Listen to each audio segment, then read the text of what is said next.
est-ce que ce truc est vraiment Dieu? Il pousse un peu et ça tombe par terre et tu te rends compte que non, il n'y a qu'un seul Dieu. Écoute, ô Israël, l'Éternel, notre Dieu, est le seul éternel. Il est le seul. Ça veut dire beaucoup de choses. Ça veut tellement, en fait, dire que quand tu pries là, c'est fait. Quand tu pries, c'est fait. Tu dois seulement prier pour que ta prière soit en accord avec sa volonté. Les seuls moments où Dieu ne fait pas ce qu'on demande en prière, c'est que c'est hors de sa volonté ou hors de son temps.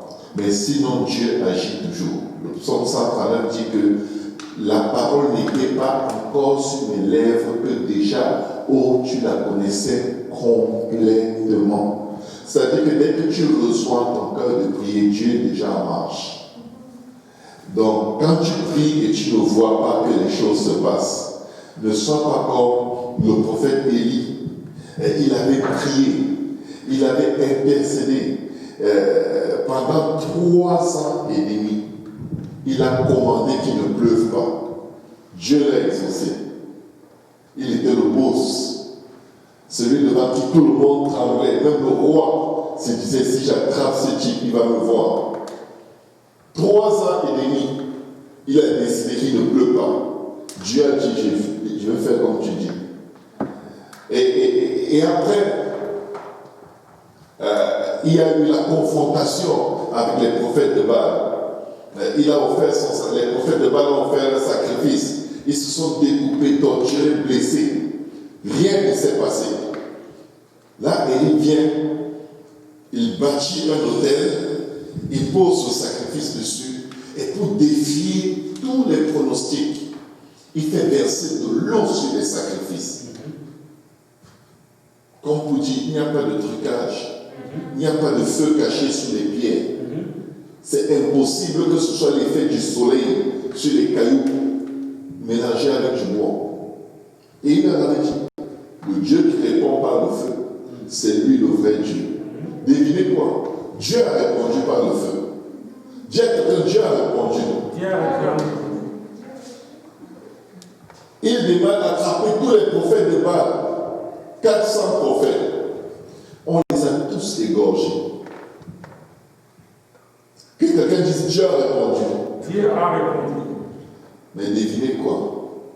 Quand Jézabel entend cela, déjà on tue les prophètes et après il va prier pour qu'il pleuve.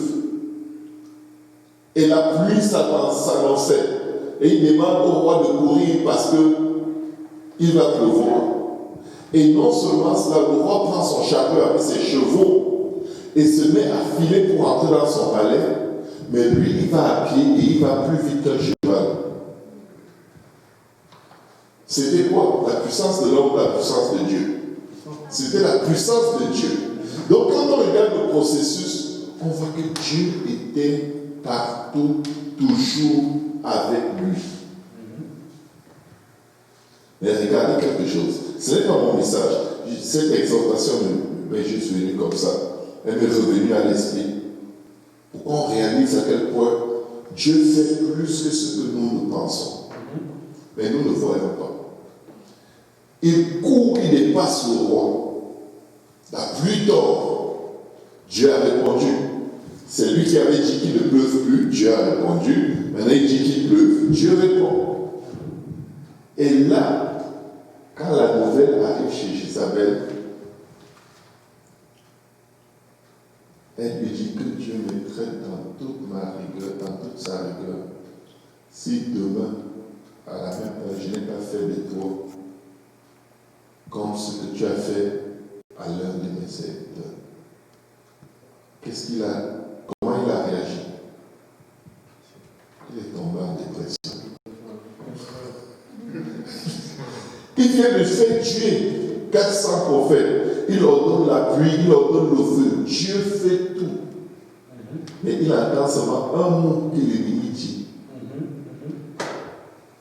Ce n'est pas la peine. Creusez un tombeau, je vais me cacher dedans. Fermez-moi, ne parlez plus de moi. Seigneur, tue-moi. Je n'en peux plus. C'est trop, Seigneur. Depuis que je te demande d'enlever Jézabel, depuis que j'ai déjà prié, Seigneur, je suis fatigué. Peuple de Dieu, en 2021, si vous ne comptez pas les bienfaits de Dieu, vous êtes finis. Commencez en 2020. 2019 semblait mauvais. 2020 nous a frappés comme des crêpes. En 2021, il faudra prendre ton vol comme l'aigle. Parce que si tu restes à la dimension des problèmes de la terre, tu ne vas pas aller loin. Les gens vont rétrograder comme vous n'avez jamais entendu. Vous savez pourquoi? Parce qu'il y aura un réveil spirituel comme vous n'avez jamais vu. Vous savez, avant de remplir un grenier de la bonne semence, on enlève d'abord toute la poussière qui est dans le grenier. Et les grains, les vieux grains qui étaient là, qui ont pourri, qui n'ont servi à rien. Il y a une moisson devant nous, sans précédent. Et ceux qui étaient déjà dedans, qui ont toujours marché avec l'esprit de chantage, Seigneur, bénis-moi sinon je pleure. Seigneur, bénis-moi sinon je ne t'adore pas. Seigneur, bénis-moi pour que je te serve. Si tu me donnes tel boulot, je vais te servir. Ils vont tous partir. Ils vont tous partir. Et devinez quoi? Ceux qui vont découvrir le nom de Jésus dehors, ils vont rentrer en masse. On va être dans des services où les gens vont venir bousculer la porte. Laissez-nous entrer. Marquez cette parole. Vous allez voir des gens que vous n'espérez pas vous dire, est-ce que tu peux me parler de Jésus? Depuis que je sais que tu es chrétienne, je ne fais que passer là, tu fais des trucs. C'est quoi? Dis-moi, on fait comment? Il y a des gens qui vont repérer le caractère et l'esprit de Dieu en vous sans que vous n'ouvrez la bouche. Même dans vos moments de faiblesse. Et ils vont littéralement vous dire, dis-moi donc quelle est l'adresse de ton église. Parle-moi de Dieu. Et vous aurez honte si vous êtes de ceux qui font le chantage à Dieu. Parce que, avec les grands troubles, il y a toujours eu la plus grande moisson jamais imaginée par l'homme. À l'époque de la Pentecôte, il y avait une grande persécution des chrétiens. Les chrétiens se cachaient. Eux, ils n'étaient pas dans la chambre haute seulement pour chercher le Saint-Esprit. Ils étaient dans la chambre haute pour rester en sécurité. Devine quoi? Dieu les a remplis et il les a envoyés dehors. Parce que là dehors, vous allez connaître des expériences que vous n'avez jamais imaginé qu'il puisse vous arriver. Dieu va vous pousser à vous approcher des gens, comme Philippe s'est approché de l'eunuque. Et ces gens auront une question pour laquelle Dieu vous a déjà donné la réponse. Vous allez subitement avoir l'impression que vous êtes des grands. Certains d'entre vous vont croire que waouh, ils ont le don de prophétie. Non, c'est Dieu qui est en train de rassembler ses élus, d'attirer les nations, les peuples, les langues à lui, avant son avènement. Soyez prêts. Ayez confiance en Dieu. Ayez confiance. Peuple de Dieu, nous devons avoir confiance. Que Dieu te donne ce que tu attends de lui ou pas. Détourne ton regard du paquet et tourne ton regard vers le visage de celui qui peut te donner tout, infiniment, abondamment, bien au-delà de ce que nous demandons et nous pensons. Est-ce qu'on peut acclamer le Seigneur?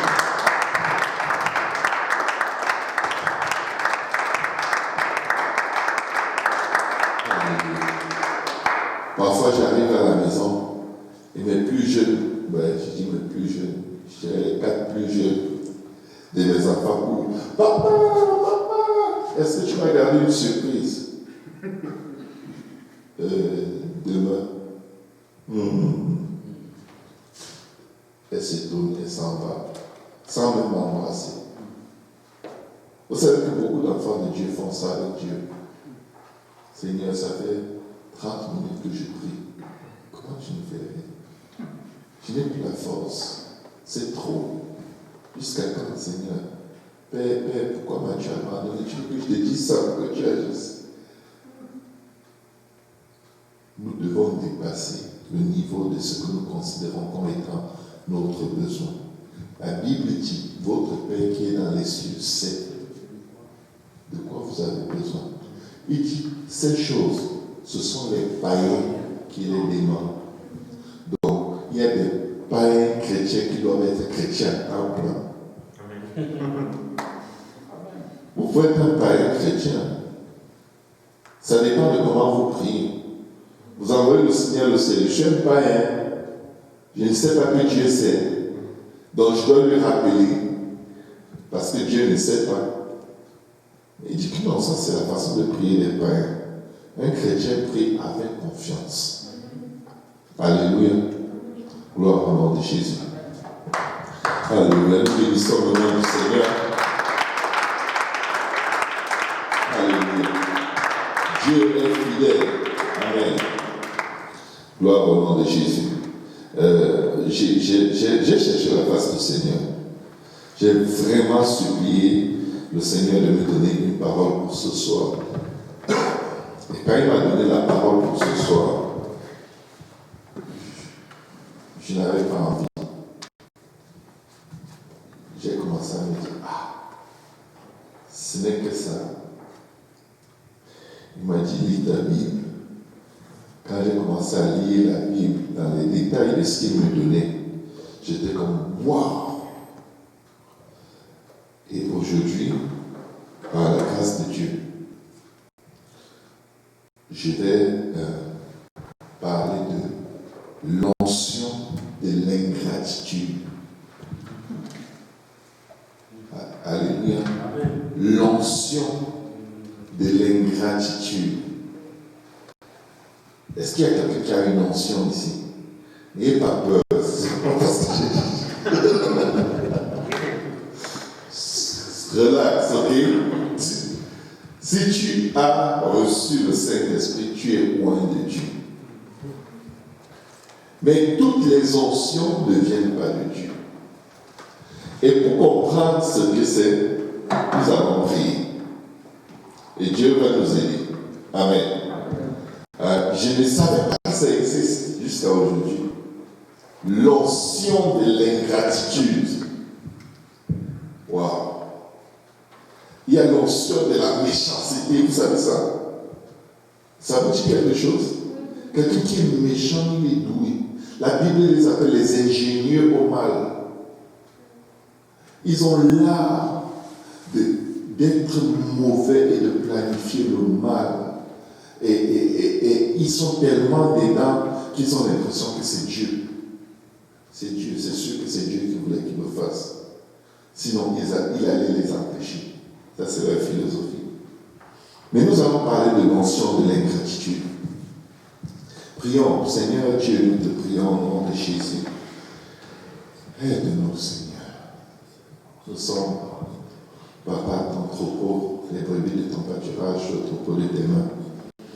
Tu es pour nous, Seigneur. Tu es notre repos, tu es notre roi, tu es notre paix, tu es notre force. Nous avons tellement besoin de toi. Aide-nous, Seigneur, à nous rapprocher de toi et à t'aimer plus que tout ce que nous attendons de toi. Tu es tout ce que nous avons de plus précieux. Tu es tout ce que nous avons de plus précieux. Pardonne nos péchés, délivre-nous de nos iniquités, délivre-nous du mal, crée en nous un cœur pur, renouvelle en nous un esprit bien disposé. Papa, aide-nous à être remplis de ton esprit, de ton onction, et à nous détacher de toute belle façon de vivre, de penser et d'agir. Papa, que nous avons hérité de notre monde, Seigneur Jésus. Papa, que ton sang qui crie plus fort que le sang d'Abel ouvre chacune de nos pensées et ouvre nos esprits afin que nous comprenions les Écritures et que ta parole porte en nous des fruits qui demeureront jusqu'à la vie éternelle. Au nom de Jésus. Et le peuple de Dieu dit au nom de Jésus. Au nom de Jésus. Au nom de Jésus. Au nom de Jésus. Amen. L'onction, c'est quoi? Comment comprendre ce qu'on appelle l'onction de l'ingratitude. L'onction, on peut dire que c'est de l'huile que tu mets sur le corps. L'action de poindre, c'est faire une onction. Mais ce n'est pas de ça qu'on parle. L'image physique a une connotation spirituelle. Quand on oint un corps, ça veut dire qu'on recouvre tout ce corps d'une huile. Amen. Mais la définition de l'onction que j'ai trouvée dit ceci. L'onction est une puissance, un principe actif de l'esprit dont Dieu nous révèle pour accomplir son œuvre. Alléluia. L'onction est ainsi symbolisée par une application d'huile faite sur une personne pour la consacrer à Dieu, en lui permettant de lutter contre la maladie, en recevant la puissance de l'esprit. La Bible dit que nous sommes fils de Dieu si nous sommes dirigés par l'esprit de Dieu. Et Romains, je crois que c'est Romains 8, verset 13 qui dit: celui qui n'a pas l'esprit de Christ ne lui appartient pas. L'onction que nous devons avoir, c'est l'onction de celui qui nous a racheté des ténèbres pour nous amener vers sa merveilleuse lumière. Jésus-Christ, notre Dieu, notre Sauveur et notre Roi. Est-ce que quelqu'un peut dire Amen? Amen. Cependant, la Bible dit que Satan se déguise en ange de lumière. Quand Satan vient agir, il ne va jamais créer quelque chose de nouveau. Parce que s'il crée quelque chose qui est totalement nouveau, on va se méfier. On va se dire: oh, ça c'est encore quoi? Je n'ai jamais vu ça, je n'ai jamais entendu ça. Alors, l'ennemi sait que s'il veut détruire des gens, il faut qu'il fasse quelque chose qui ressemble à Dieu, mais qui en fait n'a rien à voir avec Dieu, et qui va aveugler la personne, la transporter, lui donner les moyens de faire la volonté de l'ennemi afin qu'elle périsse. La Bible dit: n'ayant pas eu l'amour de la vérité pour être sauvé par elle, Dieu lui-même envoie un esprit d'égarement ou un esprit de mensonge afin qu'il croie au mensonge et qu'il périsse.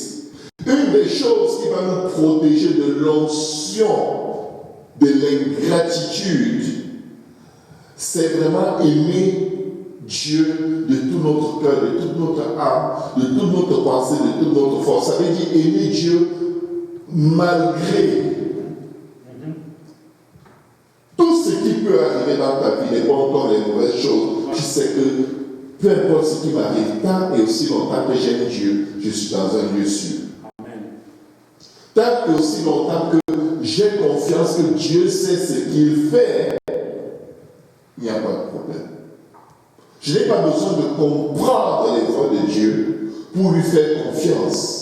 Au contraire, plus j'ignore ce qu'il est en train de faire, plus j'ai l'assurance que rien ne me séparera de son amour. Il sait que sans lui, je ne suis rien. Je vais juste lui faire confiance. L'ennemi va donc venir avec aussi une onction, c'est-à-dire une puissance.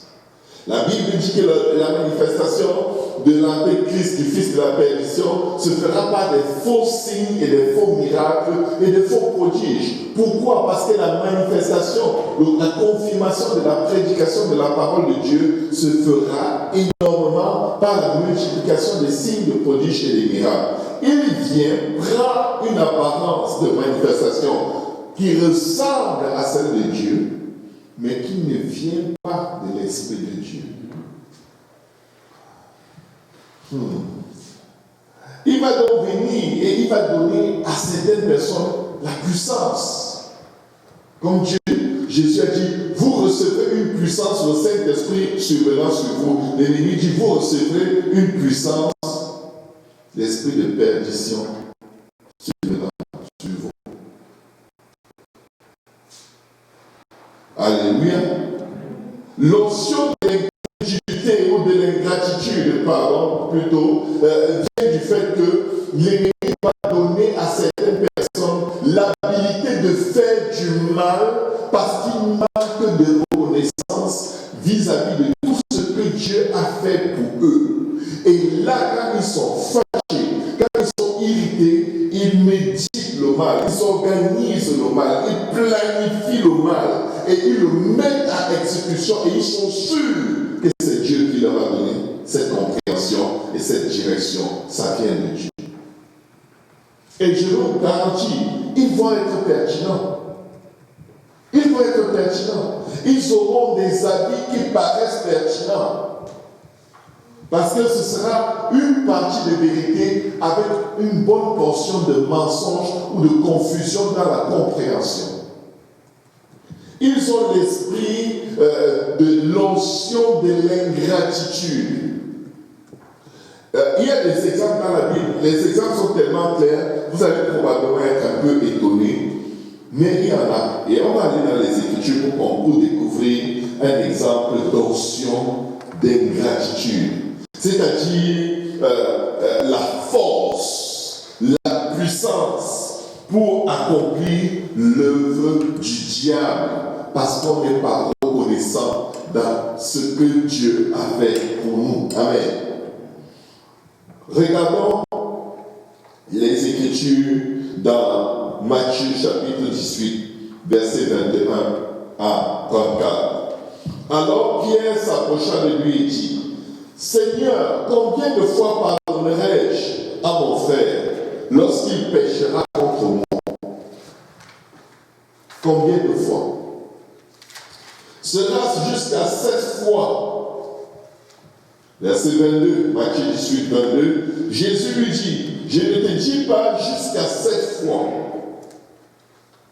C'est pourquoi le royaume des cieux est semblable à un roi. Parce que Jésus lui dit, non, le nombre de fois où tu veux pardonner, là, il n'est pas bon.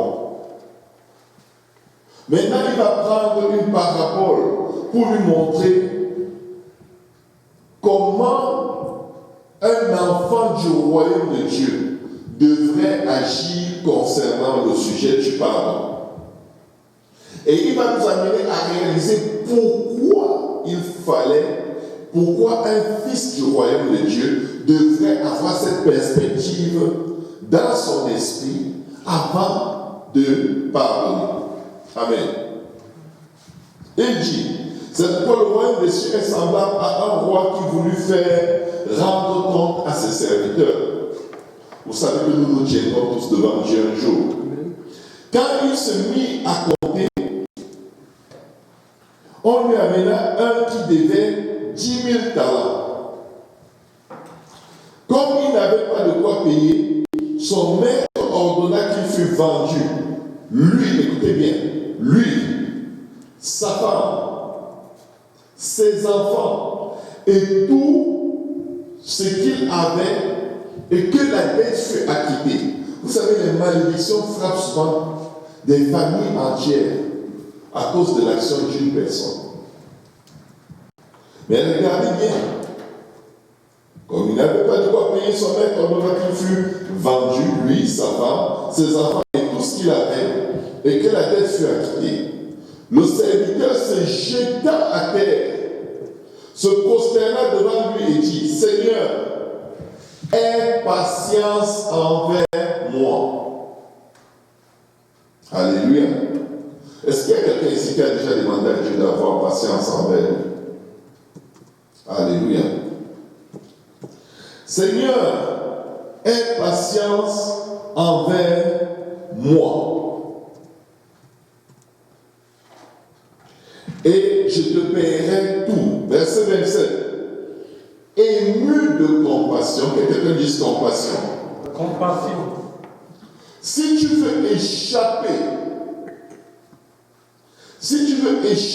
à l'onction de l'ingratitude, tu dois être rempli de compassion.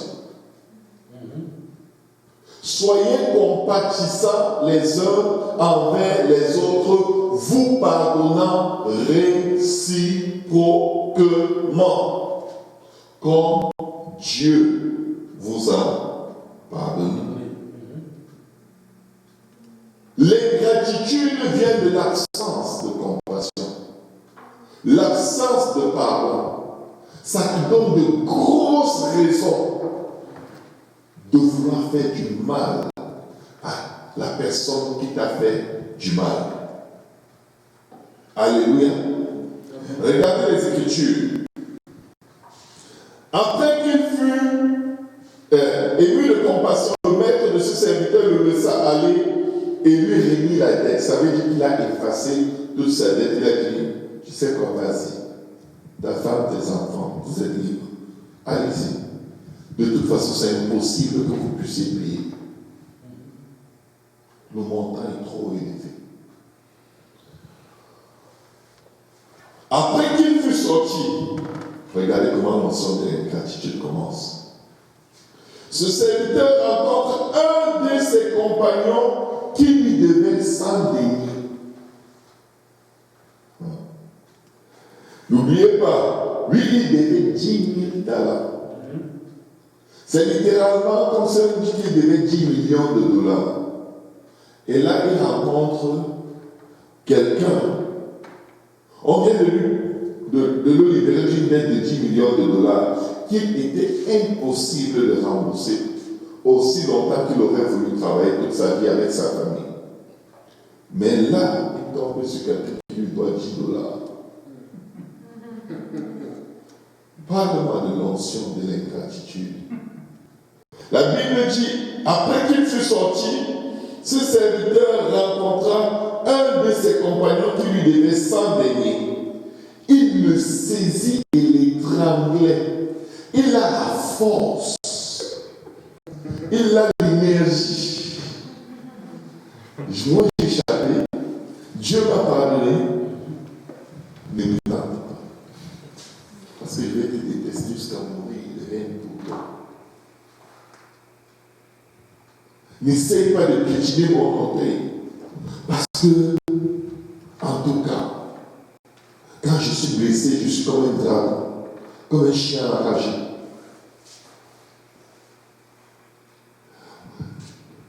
Regardez, il ne demande pas seulement qu'on le rembourse. Il tremble. Tentative d'assassinat. Il n'est pas seulement en train de réclamer son bien, il est comme, je vais te tuer. Je vais tuer ta femme, je vais tuer tes enfants, je vais tous vous tuer, même vos chiens, même vos chats, même vos puces de lit, je vais tout tuer.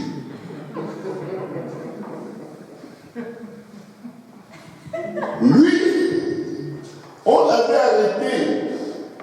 On avait dit, on va arrêter ta femme, vous allez rembourser. On n'a pas dit qu'on va vous tuer.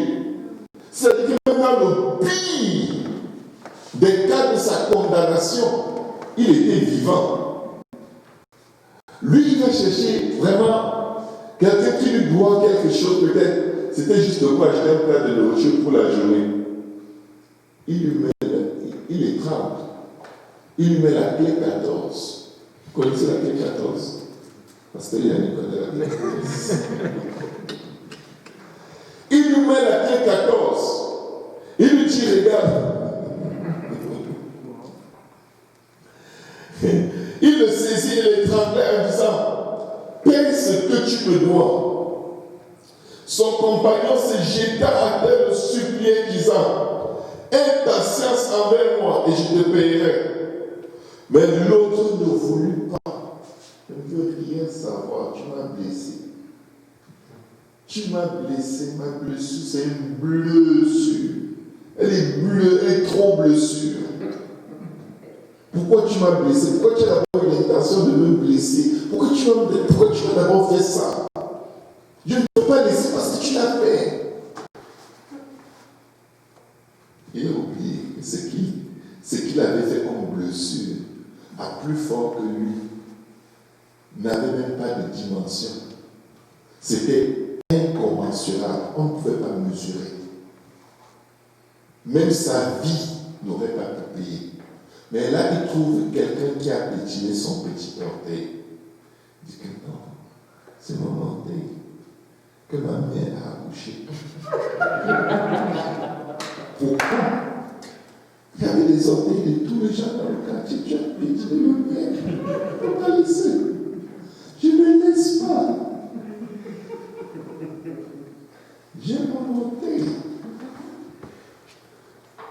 Alors, c'est qu'il dit, mais l'autre ne voulut pas et il alla le jeter en prison jusqu'à ce qu'il eût payé ce qu'il devait. Regardez. Celui qui lui avait emprunté 100 deniers était capable de rembourser. Mais lui, il n'était pas capable de rembourser sa dette qui était beaucoup plus grosse. Il ne réalise même pas. Et il devait être fier. Bien fait pour toi. Tu attendais que je mette à prison pour que tu rembourses ça. La prochaine fois. Mais regardez. La Bible dit, étant donc entouré d'une si grande nuée de témoins, résistons donc au péché qui nous embrase si facilement. Les autres compagnons ont vu. Ne pense jamais que tu vas opérer dans l'onction de l'ingratitude, l'onction de méchanceté envers un être humain, sans que Dieu te le redemande. Ne crois jamais que tu vas te balader de lieu en lieu, saccager la réputation, saccager la vie des gens, les exposer aux diables, manifester de la haine envers eux. Et ça va juste passer cool. C'est pas grave. Dieu n'entend pas, Dieu ne voit pas. De toute façon, si ce n'était pas de Dieu, il allait m'empêcher de le dire. Non, il ne va pas t'empêcher. Il veut que tu découvres où tu te situes. Il veut que tu découvres qui tu es. Et sous quel esprit et sous quelle onction tu opères. Le libre choix que Dieu nous a donné, parfois nous donne l'impression que c'est une approbation de Dieu. Ce n'est pas une approbation de Dieu. Nous devons diriger non pas nos actions, nos paroles par la parole de l'Éternel. On est dans un endroit très dangereux dans le Seigneur avec la liberté que Dieu nous donne de faire ce que nous voulons faire. Notre liberté, c'est en fait un instrument le plus dangereux que nous avons dans notre vie. Il l'a mis en prison. Le type a payé sa dette. Mais Dieu qui est au ciel avait mis des témoins pour voir. Et devinez quoi? Ils sont allés intercéder. Ses compagnons ayant vu ce qui était arrivé, furent profondément attristés. C'est comme ça que tu traites un être humain. C'est comme ça que tu as de la haine pour un être humain. Pour une petite chose comparée à tes prostitutions, aux abominations dans lesquelles tu vivais avant et Dieu t'a pardonné. Comparé à la drogue dont tu dépendais et Dieu t'a pardonné. Comparé au viol dont tu as été sujet et Dieu t'a guéri. Dieu a tellement fait pour toi. Et tu t'accroches à ton petit orteil qu'on a osé piétiner. Tu oses opérer sous l'onction de l'ingratitude. L'ingratitude, pourquoi? Parce que tu as oublié tout ce que Dieu t'a pardonné. Tu as oublié tout ce que Dieu a fait pour toi. Tu as oublié les bénédictions, tu as oublié les faveurs, tu as oublié les miracles, les prodiges, les portes ouvertes. Tu as tout oublié, mais tu veux absolument. Venge-moi, Seigneur. Venge-moi, Seigneur. Je te regarde. Et dis, mais si la vengeance, je vais te consumer. Si j'envoie la vengeance, celui-là aura peut-être un cheveu brûlé. Mais toi, tu vas devenir la cendre avec toute ta maison. Je vais vous donner un conseil. Ne dites jamais, écoutez-moi bien, ne dites jamais à un être humain que Dieu soit juge entre toi et moi. Ne faites jamais ça. N'allez pas copier bêtement les Écritures. Quand tu appelles Dieu juge, il vient ici. Coupable.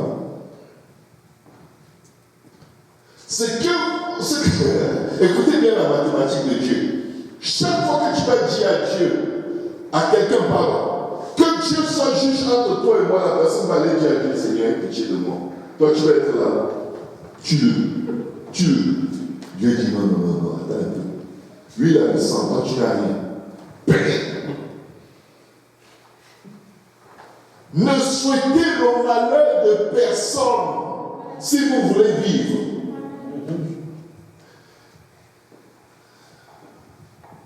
Il y a des gens qui vivent le macabre dans le cou. Ça ne descend pas. Faites opérer. Parce que ça va être un suicide. Nous devons absolument nous libérer de tout fardeau. À l'enlèvement, là, tu ne montes pas avec rancune dans le cœur contre quelqu'un. Non, tu ne peux pas. C'est un poids trop lourd. Les anges qui viennent chercher les élus ne pourront pas monter avec toi. Parce que quand tu lis ton âme et tes émotions à une personne, tu opères sous l'onction de faire du mal et de voir cette personne souffrir, mais c'est une chaîne que tu mets sur tes pieds. Spirituellement parlant. L'onction de l'ingratitude, c'est cette aptitude à haïr et à vouloir faire le mal, à diffamer, accuser, parce qu'on a éternué sur nous, et peut-être la personne a le coronavirus. Tu es comme Seigneur. Pourquoi tu laisses de telles personnes vivre? Tu l'es.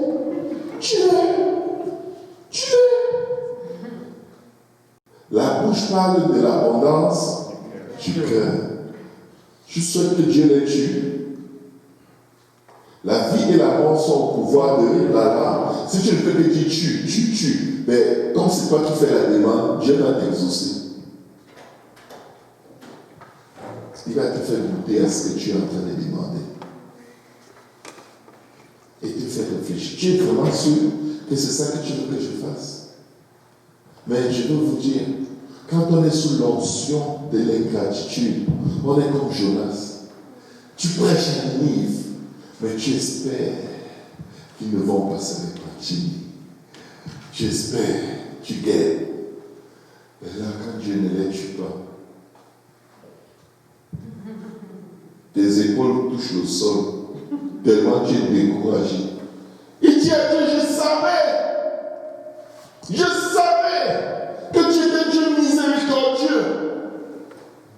C'est pourquoi je ne voulais pas pécher. Parce que s'il se répand, tu m'as toujours pardonné.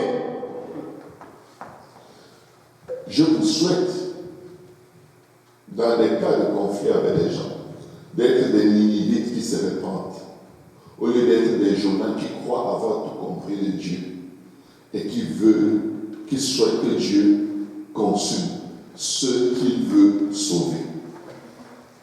Je vous le souhaite. Alors le maître,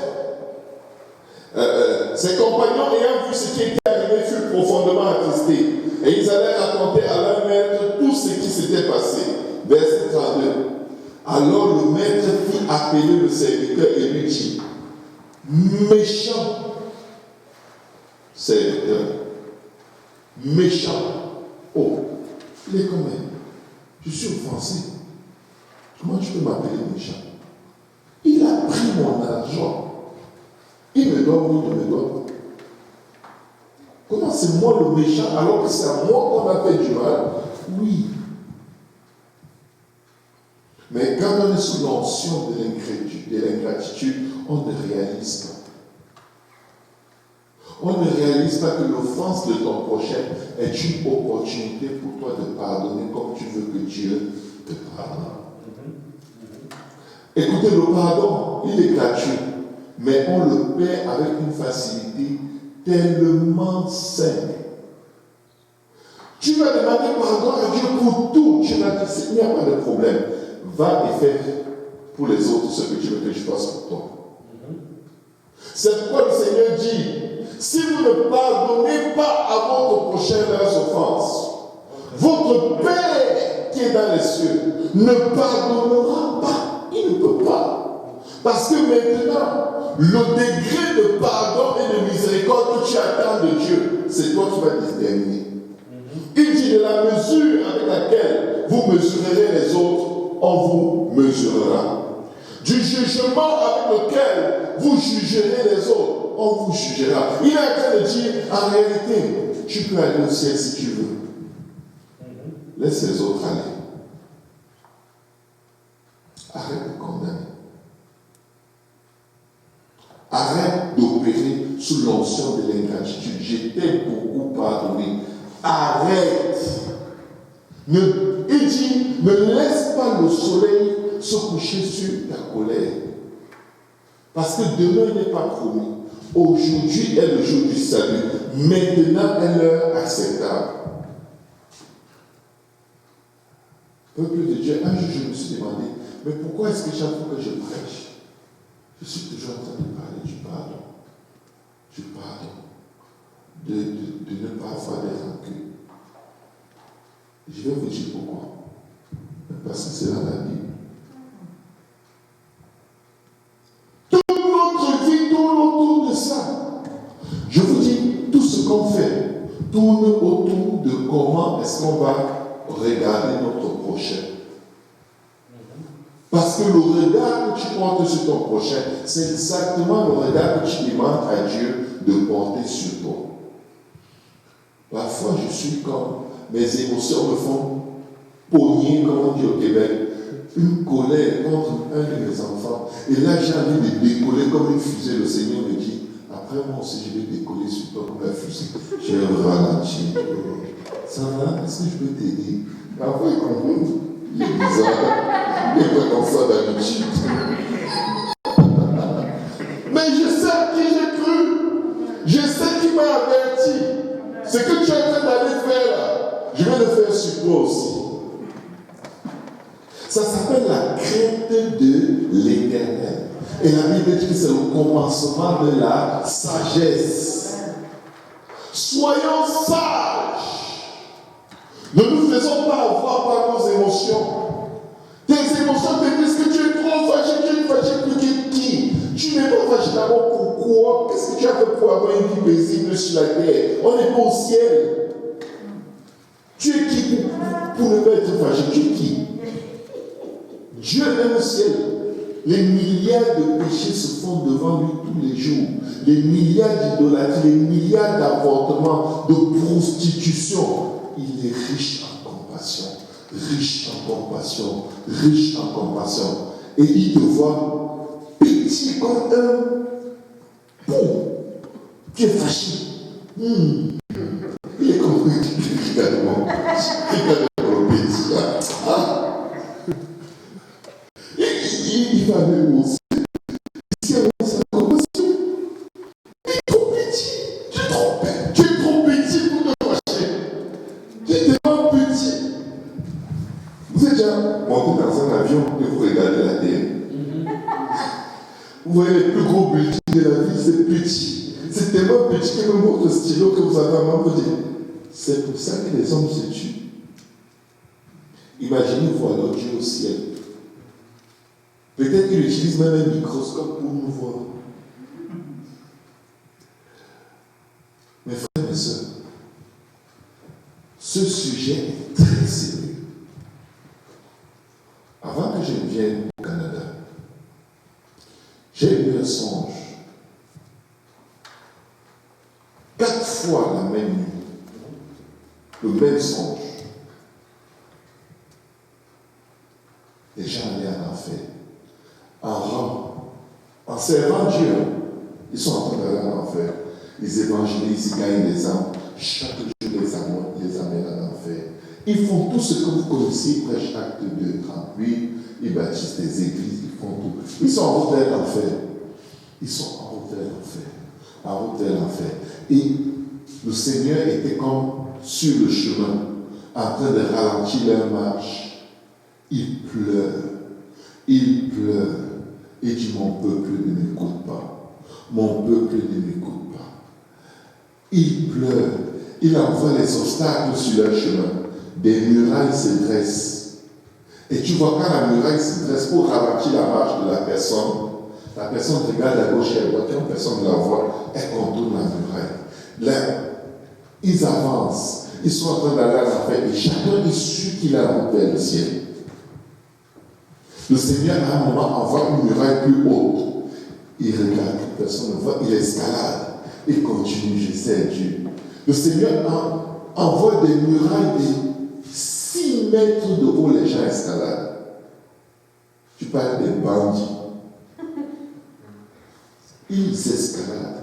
Ils mettent les obstacles dans leur ministère et ils contournent. Ils entrent en prière. Ils contournent.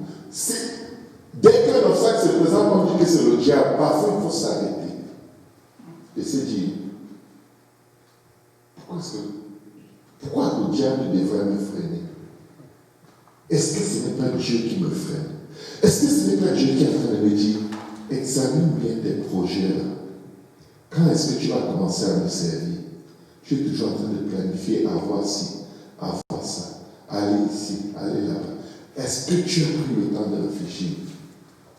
Un des cas qui m'a le plus traumatisé, c'est quand j'ai dit au Seigneur, Seigneur, pourquoi est-ce que tu pleures? Il me dit, regarde cet homme, c'était un pasteur avec son fils. Il avait établi, maman jolie, près de 100 églises apostoliques. Il prêchait la vérité. Il a servi Dieu et il est mort dans le champ de mission. Il est allé en enfer avec son fils.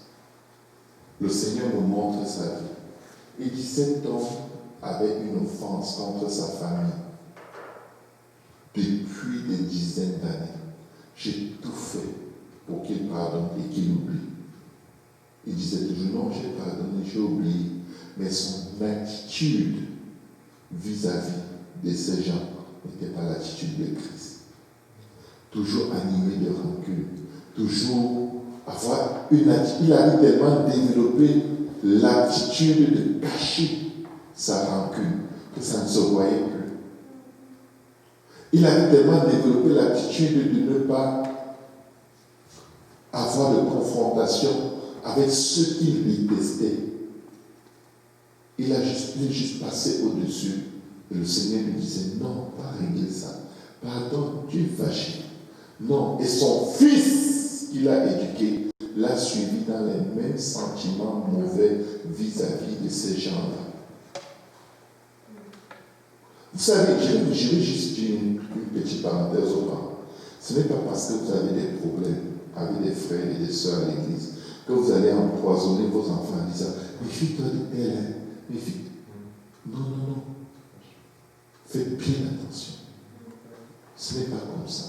Parce que tu empoisonnes le cœur de ton enfant et un mois après tu te réconcilies avec la personne. Tu ne viens pas dire à l'enfant, ok, bon maintenant, on s'est arrangé, c'était malade. Non, personne ne fait ça. Quand tu commences à dire méfie-toi et qu'il y a la paix, tu dis bon, ce n'est pas parce que vous ne voyez rien maintenant, méfiez-vous quand même. Vous les faites grandir dans l'hypocrisie. Et après, ils gardent quelqu'un dans leur cœur qui ne leur a rien fait toute leur vie. Et vous croyez qu'ils sont en route vers le ciel? Non, vous les avez vendus à l'enfer.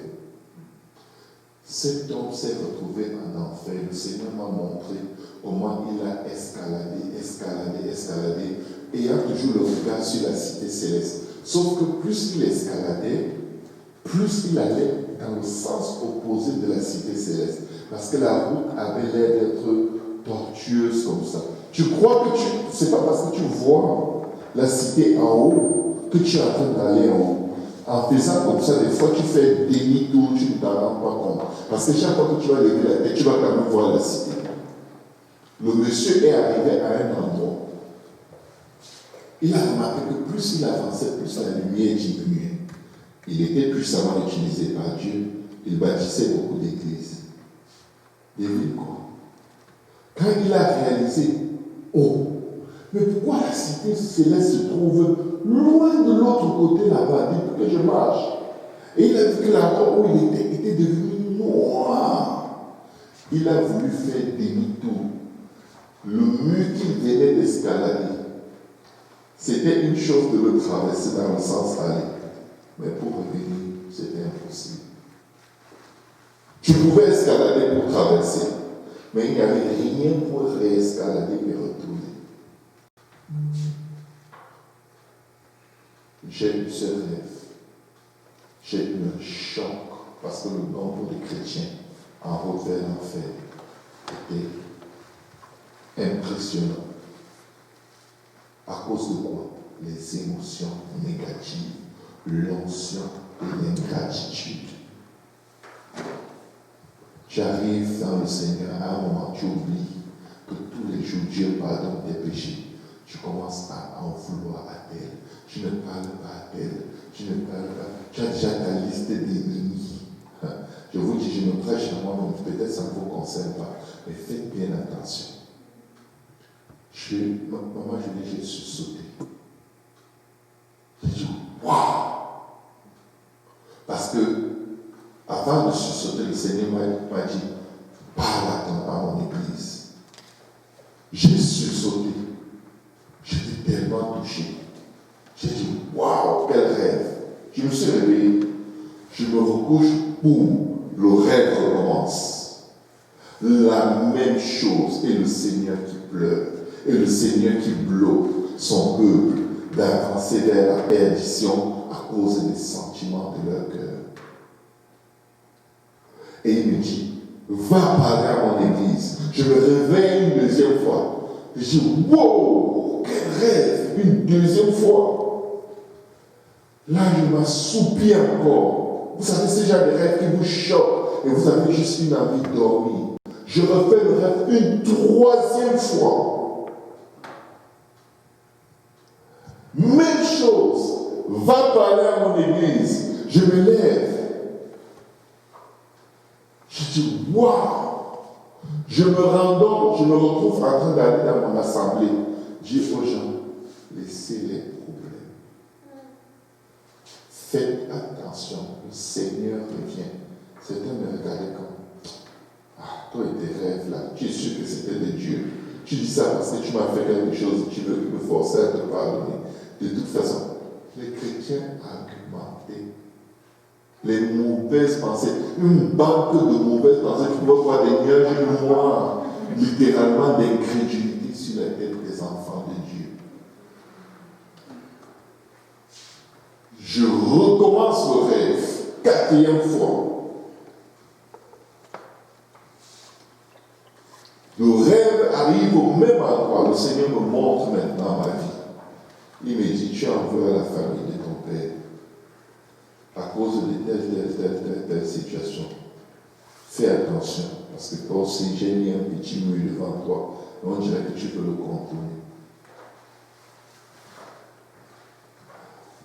Quelle que soit la manière dont Dieu va vous utiliser, demandez à Dieu où vous-même vous trouvez.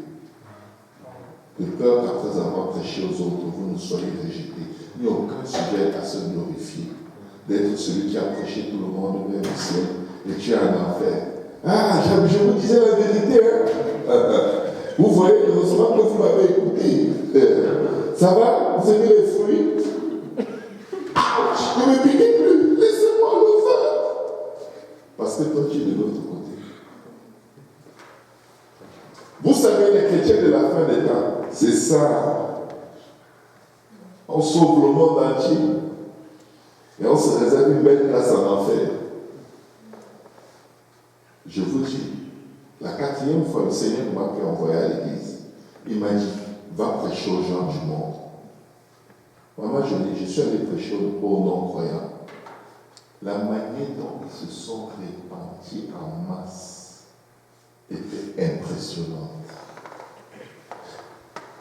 Ils couraient littéralement faire la paix avec tout le monde, tellement ils avaient peur d'aller en enfer. Je vais essayer d'accélérer pour qu'on termine.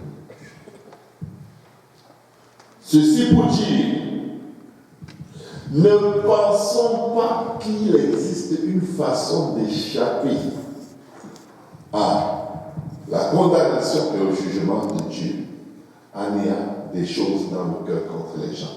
Ne l'imaginons pas, ne rêvons pas. Si tu fais ce rêve, dis-toi que tu es dans le pire des cauchemars de ta vie. Tu ne vas pas entrer. Parce que Dieu nous ment. La Bible dit, alors le maître fit appeler ce serviteur et lui dit, méchant serviteur, je t'avais remis en entier ta dette. Vous savez, quand nous sommes baptisés, lavés de nos péchés en invoquant le nom du Seigneur Jésus, tout est effacé. Devinez quoi? Toute chose que nous retenons contre autrui vient salir nos robes. C'est des souillures. Amen. Ne devais-tu pas aussi avoir pitié de ton compagnon comme j'ai eu pitié de toi?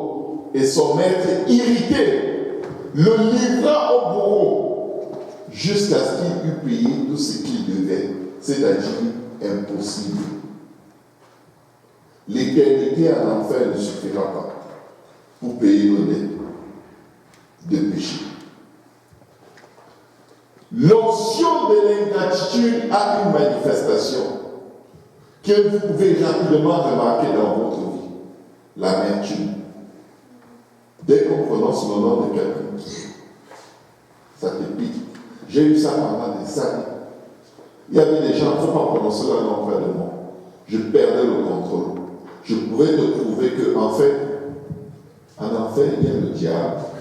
Et juste à droite, regarde bien le nom qui écrit là. Je te prouve que c'est le nom de la personne.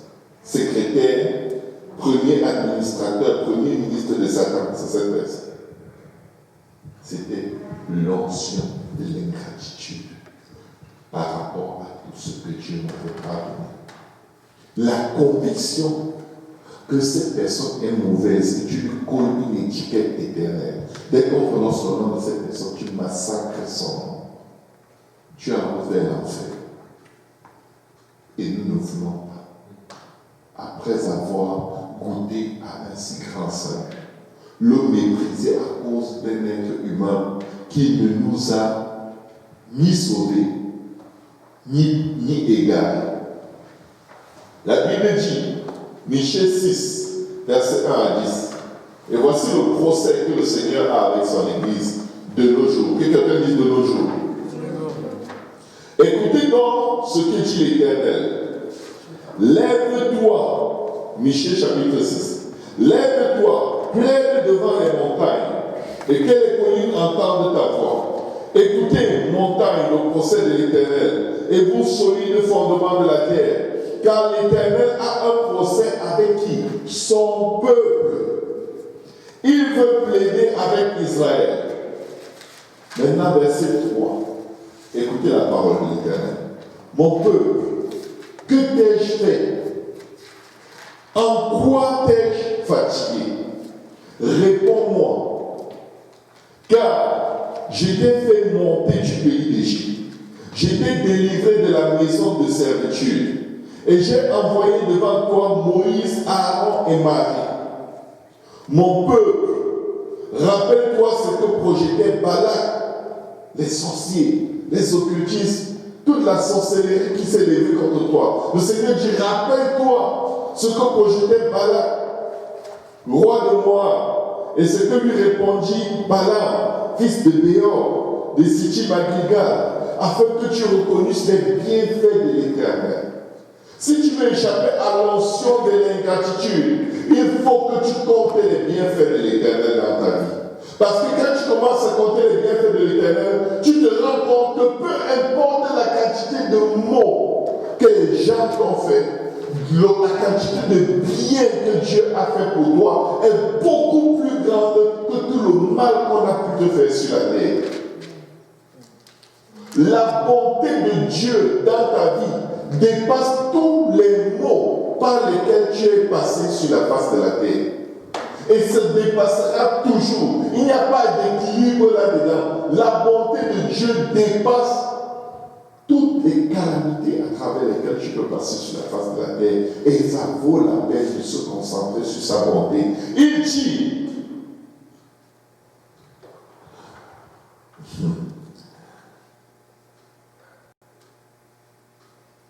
verset 5, mon peuple, rappelle-toi ce que projetait Balaam, roi de Moab, et ce que lui répondit Balaam, fils de Béor de Sittim, à Gilgal, afin que tu reconnaisses les bienfaits de l'Éternel.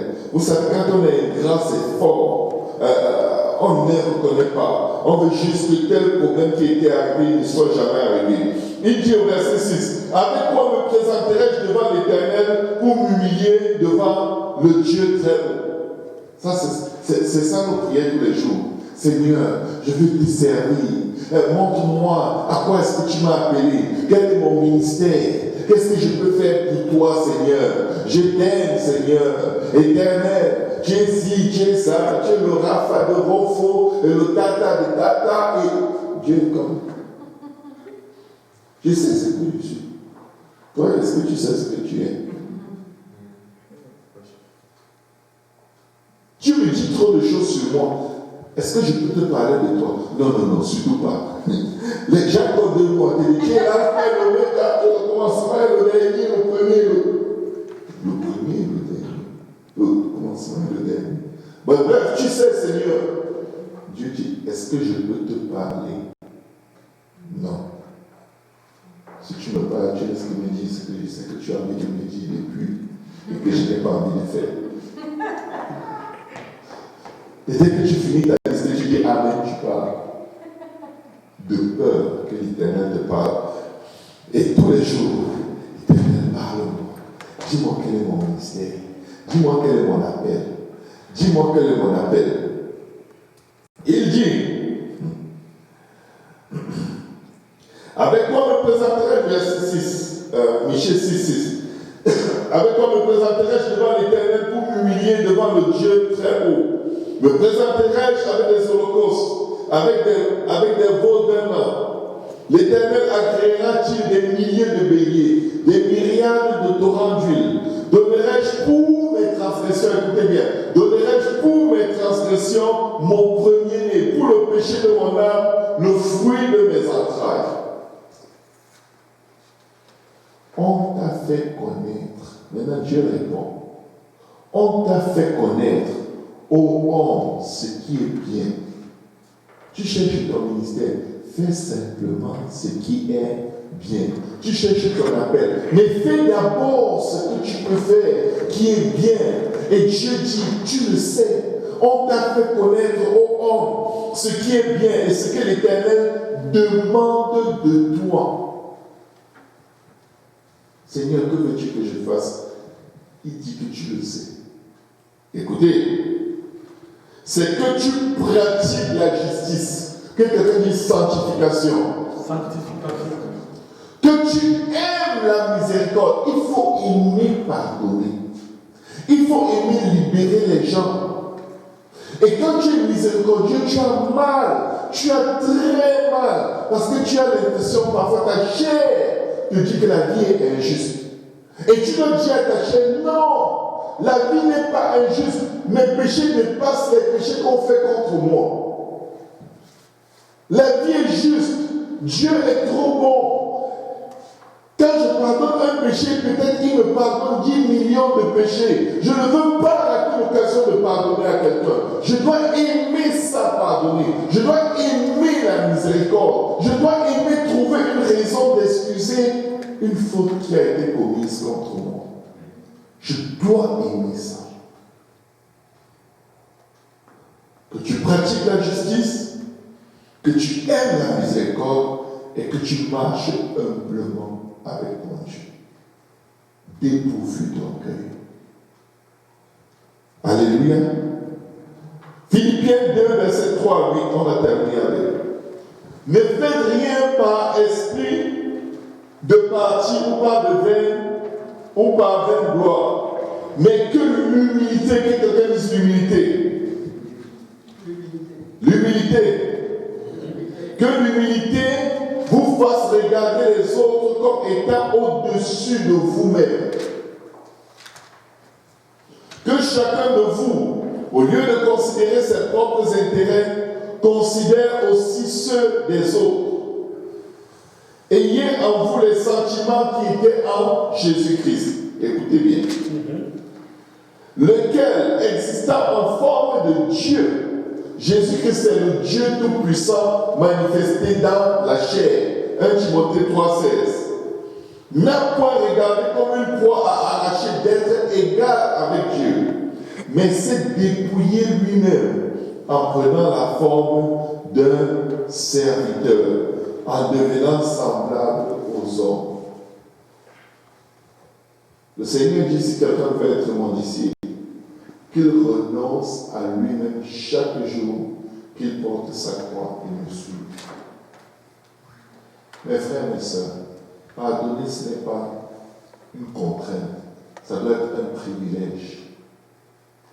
Être miséricordieux doit être un privilège. Pratiquer les opportunités de pratiquer la justice, c'est-à-dire de résister au péché, doivent être un privilège. Les opportunités de supplier devant Dieu afin qu'il nous élève au temps convenable doivent être considérées comme des privilèges et non des injustices ou des positions de faiblesse.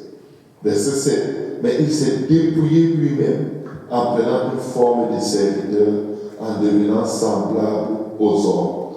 Et ayant paru comme un simple homme, il s'est humilié lui-même. Que quelqu'un dise moi-même. Se rendant obéissant jusqu'à la mort, même jusqu'à la mort de la croix. Certaines personnes disent, cette partie dit, ça veut dire que tout ce qu'on te dit, tu dois obéir. Non, il avait reçu un ordre. Il dit, voici, je viens afin d'accomplir ce qui est écrit à mon sujet dans le livre. Ce que Dieu attend de nous.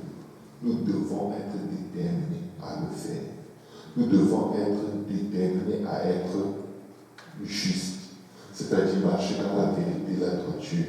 Nous devons être déterminés à pardonner, même si tu es conscient que la personne va en profiter pour essayer d'abuser de toi. Tu dois te dire, je dois pardonner. C'est la seule chose que Dieu attend de moi. Je dois obéir à Dieu jusqu'à la croix. Alléluia. Et je dois avoir une attitude humble devant ceux qui m'offensent et même devant ceux que j'offense. Alléluia. Pourquoi est-ce que nous devons nous humilier? Parce que c'est ce que Dieu attend de nous. On t'a fait connaître aux hommes ce qui est bien et ce que l'Éternel demande de toi. Si tu fais autre chose que l'Éternel n'a pas demandé de toi, tu es en train d'agir comme Caïn qui est venu avec le sacrifice des légumes. Dieu dit non, je veux du sang. Ça doit saigner. Quand tu saignes Dieu de la bonne façon, ça saigne. Jésus est venu, homme de douleur, habitué à la souffrance. La Bible dit il a plu à Dieu de le briser par la souffrance. S'il plaît à Dieu de te briser par les offenses d'autrui, porte ta croix, je t'en conjure, par la compassion de Dieu. C'est parce que tes péchés sont tellement nombreux que si Dieu te montre, tu vas fuir. Porte ta croix et dis à Dieu, Seigneur, je passe à travers ceci. Accorde-moi de pardonner comme j'ai vraiment besoin que tu me pardonnes. Dans ces choses, nous ne pouvons pas par nos propres forces. Mais il n'y a personne qui a demandé à Dieu, sincèrement, la capacité de pardonner, de s'humilier et de pratiquer la justice. Et Dieu le lui a refusé. Peut-être au début tu vas chuter, peut-être au début tu vas craquer, mais si tu reviens encore devant Dieu et dis, Seigneur, j'ai vraiment besoin que tu m'aides à pardonner parce que mes pensées sont pourries. Je suis comme envahi par une légion de démons qui me font parler seul.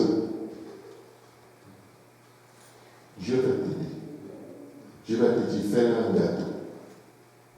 Appelle-les, dis-leur que tu les aimes. Tu vas dire, mais je les aime pas. Dieu dit, dis que tu les aimes. Appelle à l'existence les choses qui ne sont pas. Pratique-le. Même si au début, tu entends la voix de l'ennemi qui te dit c'est de l'hypocrisie. Fais-le. Fais-le. Dieu te l'a mis à cœur. C'est écrit, fais-le. Souvent tu vas faire du bien, tu vas être rejeté. Souvent tu vas faire du bien, tu vas être accusé. Fais-le. Car celui qui peut faire le bien et qui ne le fait pas a déjà péché. Que Dieu nous aide. nous devons être déterminés à faire du bien. Parce que la chose qui va disqualifier la plupart des chrétiens avant l'avènement du Seigneur, c'est l'offense. Plusieurs se trahiront parce que plusieurs seront offensés. Si on peut se lever, on va prier. Seigneur, j'ai soif de toi, Jésus. Je désire être dans ta présence. Mon âme attend pour toi. Seigneur, rapproche-moi. Rapprochez-moi dans la beauté de ta sainteté. Seigneur, Seigneur, j'ai soif de toi. Jésus, je désire être dans ta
Seigneur, aide-moi à pratiquer la justice. Délivre-moi du mal.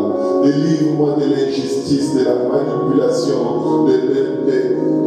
des paroles mensongères, Seigneur. Délivre-moi, Seigneur, des abominations, Seigneur. Délivre-moi de tout ce qui souille mon corps, mon âme, mon esprit. Crée-moi un cœur pur, renouvelle-moi un esprit bien disposé. Délivre-moi du mal, Seigneur. Aide-moi à m'humilier devant toi, Seigneur. Aide-moi à revêtir les sentiments qui étaient en Christ, Seigneur. Papa, donne-nous l'humilité de cœur, l'humilité de pensée, Seigneur. Remplis-nous de toi, Seigneur. Remplis-nous de toi pour la gloire, la seule gloire de ton Saint-Nom.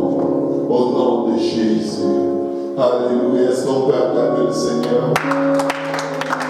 Est-ce qu'on peut acclamer le Seigneur? Alléluia, Jésus. Merci, Seigneur. Merci de nous aider, Seigneur. Merci de nous aider, Seigneur. Merci pour ta bonté. Merci pour ton amour. Merci pour ta grâce, Seigneur. Pour tout honneur et toute gloire, Seigneur. Au nom de Jésus. Et le peuple de Dieu dit au nom de Jésus. Au nom de Jésus. Au nom de Jésus. Au nom de Jésus. Au nom de Jésus. Au nom de Jésus. Au nom de Jésus. Au nom de Jésus. Au nom de Jésus. Travaille en moi, Seigneur, au nom de Jésus. Délivre-moi, Seigneur, au nom de Jésus. Libère mon cœur et mes pensées, Seigneur, au nom de Jésus. Aide-moi à pardonner et à oublier au nom de Jésus. Aide-moi à me réconcilier avec mon prochain au nom de Jésus. Aide-moi au nom de Jésus. Aide-moi au nom de Jésus. Aide-moi au nom de Jésus. Aide-moi au nom de Jésus. Au nom de Jésus. Alléluia. Que Dieu vous bénisse. Prions les uns pour les autres. Prions beaucoup à faire attention, à pratiquer la justice, à aimer la miséricorde et à marcher humblement devant Dieu pour être vraiment sous l'onction du Saint-Esprit et non l'onction de l'ingratitude. Soyez bénis au nom de Jésus. Amen.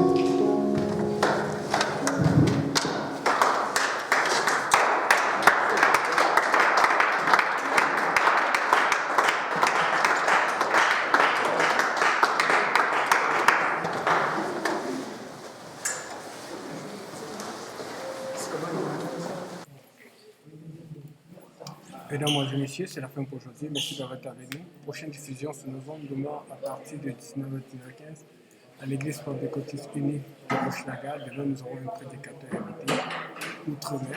Vous avez bien entendu, Outre-mer. C'est une surprise. À demain.